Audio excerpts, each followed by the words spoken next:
Ravi de vous retrouver sur France 24 à l'heure de Paris Direct. Bienvenue à vous tous. Si vous nous rejoignez, voici tout de suite les principaux titres du jour. À la une, le nouveau gouvernement en partie sur les rails.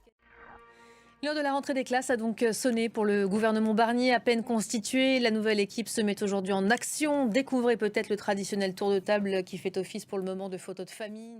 Et on va aller prendre le pouls tout de suite au Quai d'Orsay, retrouver Julien Sauvaget, notre envoyé spécial. Bonjour Julien, les passations de pouvoir se poursuivent avec des ministères clés officiellement occupés. Désormais, je pense à la place Beauvau, au Quai d'Orsay également, où vous vous trouvez. Et oui.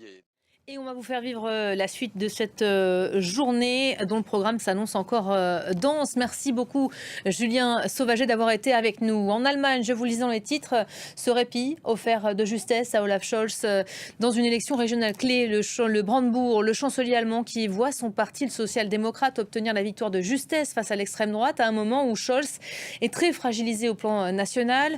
Le SPD remporte près de 31% des voix contre 29,4% pour l'alternative pour l'Allemagne. L'AfD. Le point tout de suite en image avec Laura Cambo.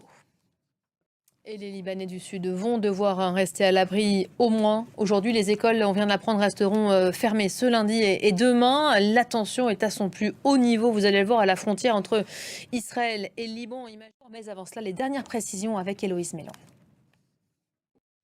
Voilà, on a appris tout à l'heure que le ministère de la Santé appelait les hôpitaux du Sud et de l'Est à cesser les opérations non urgentes. Le Liban qui semble donc se préparer au pire. Antonio Guterres a déclaré avoir peur que le Liban ne devienne un nouveau Gaza. De son côté, Joe Biden dit tout faire pour qu'une guerre plus large n'éclate, pour éviter qu'un tel scénario ne se produise. Bilal Tarabé, bonjour. Bonjour. On voit les déclarations des uns et des autres toutes plus inquiétantes. Pour autant, pour le moment, à la frontière, la situation reste contenue. On va parler ainsi.